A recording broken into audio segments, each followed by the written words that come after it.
à tous, je m'appelle Jovin, astrologue et passionné par l'astrologie depuis mon enfance, et je vais vous présenter l'horoscope pour ce printemps 2015. Alors fini les sports d'hiver, le froid, les vins chauds, les gants et tout ce qui s'ensuit. Maintenant, vous allez peut-être entendre les petits oiseaux chanter, la verdure, les bourgeons, du coup le pollen qui va revenir et les allergies qui vont avec. Et puis c'est sûr qu'aussi ce qu'on appelle aussi le nettoyage de printemps, toutes ces petites choses-là, bien agréables, vont arriver. Mais en tout cas, c'est surtout le retour des soi-disant beaux jours. Mais ça, c'est ce que nous allons voir, c'est pas forcément pour tout le monde.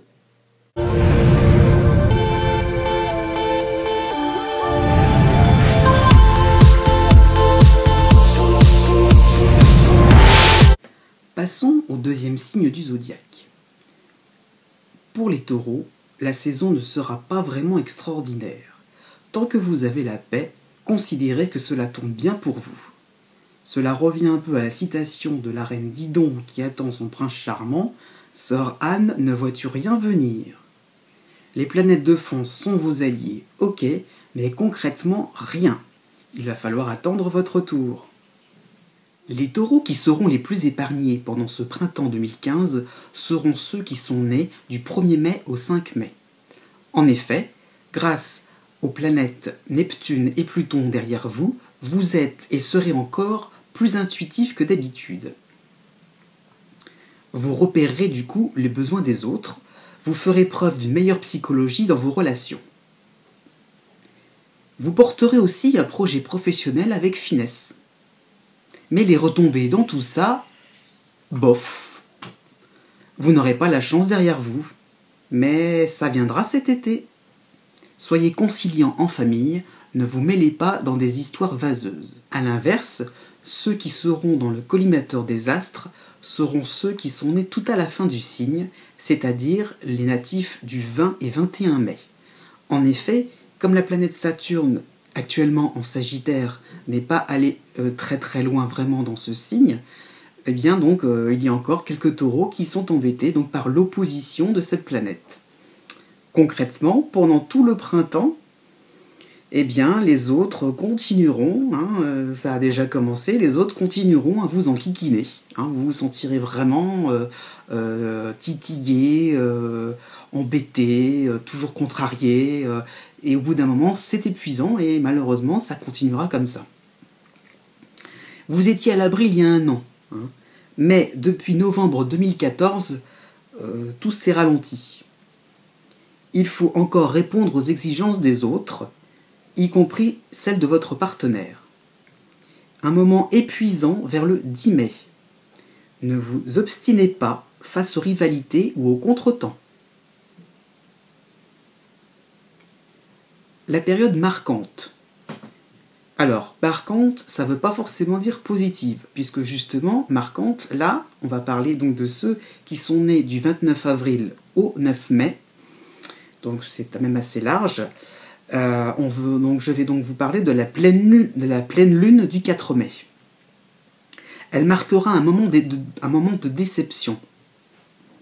Les autres vous montreront, gentiment ou pas, que vous vous êtes trompé. Vous êtes trop sûr de vous et vous paierez la note à cette période-là. Donc, vous ne serez pas à l'abri de pannes en tout genre aussi. C'est-à-dire qu'à force de faire confiance, on pense que la machine à laver va encore tenir le coup, et puis bonjour, vous allez avoir une grosse fuite d'eau, quelque chose du genre.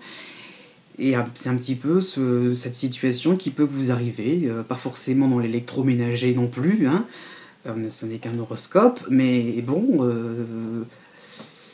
ne misez pas trop sur votre bonne étoile, si je puis dire les choses ainsi.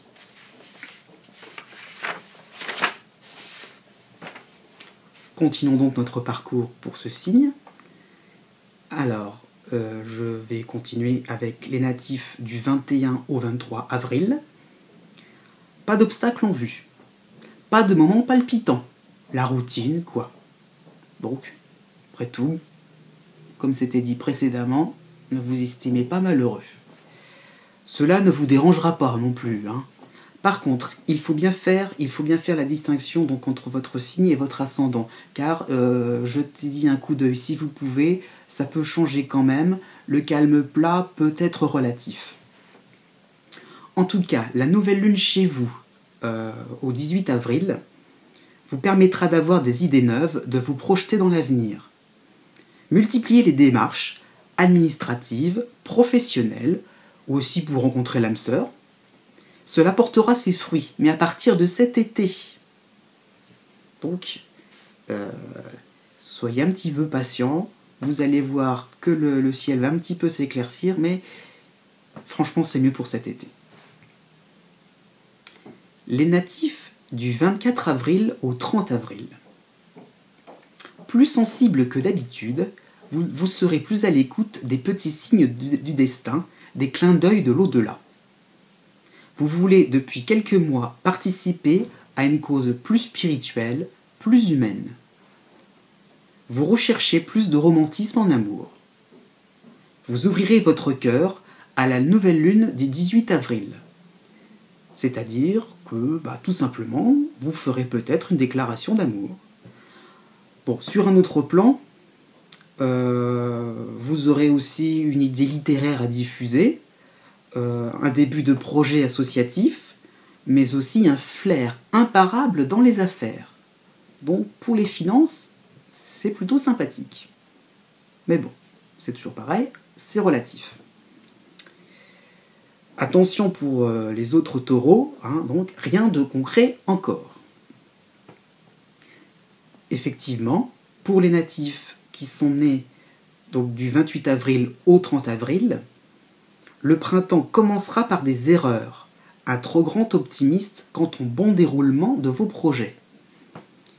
Il faudra utiliser un plan B, côté finance ou au travail, vers le 10 avril. Né du 6 au 10 mai. Vers le 10 avril, vous remarquerez que vos projets prendront une mauvaise tournure. Achat immobilier comportant des vices cachés, ou vie en couple contrariée, ou encore personne peu fiable au travail ou en amitié. Vous réagirez avec du bon sens, mais le mal sera fait. Vous n'aurez rien vu et vous devrez passer l'éponge, certainement du point de vue financier. Surveillez aussi votre santé et écoutez les experts dans les médecines parallèles homéopathiques. Un petit traitement préventif sera le bienvenu. Éclaircie sérieuse de votre ciel pour la fin du printemps. Vous allez vite tirer les conclusions qui s'imposeront. Pour les taureaux nés du 11 au 14 mai, malgré une ambiance plus décontractée que l'hiver, ne succombez pas au chant des sirènes de ce printemps. Regardez bien les petits alinéas avant de signer un contrat. Ne jouez pas avec votre santé aussi. Besoin de faire un point en amour? Ok. On peut faire tout ce que l'on veut en solo, mais ne passez pas à partir du 20 mai à côté d'opportunités intéressantes. En couple, laissez un peu vos amis ou vos activités de loisirs un peu de côté.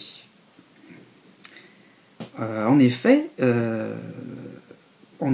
fin avril, vous allez vous investir à fond grâce à la planète Mars chez vous, mais serez-vous capable de respecter vos engagements sur le long terme? Ça, ce sera une autre paire de manches. Enfin, pour ceux qui sont nés du 15 au 19 mai, envie de ne rien faire? On vous comprend sans souci. 2014 a été tellement rude. Reposez-vous en sachant que cette détente sera limitée dans le temps. Vous profiterez de la lune noire pour prendre du recul, analyser ce qui vous motive vraiment dans la vie. Statu quo dans tous les domaines. Et, comme dit précédemment, ça ne sera pas plus mal. Surtout qu'à la mi-juin, la planète Saturne revient. Donc, elle vous concerne, cela vous concerne aussi, cette opposition de la planète Saturne, comme j'avais dit tout à l'heure. Et elle va vous contrarier sur le plan relationnel. Mais maintenant, à partir de ce printemps 2015, vous serez bien conseillé. Hein. Vous trouverez une médiation pour peut-être pallier à une embrouille judiciaire, on ne sait jamais, une procédure, quelque chose d'administratif un peu trop contrariant, qui peut vraiment demander un délai supplémentaire. Donc vous allez trouver une médiation, c'est-à-dire aussi un petit coup de pouce pour quand même essayer de forcer un petit peu les choses. Hein. Vous ne retomberez pas dans la même situation que fin 2014. Voilà. C'est à peu près tout ce qu'on peut dire sur les taureaux.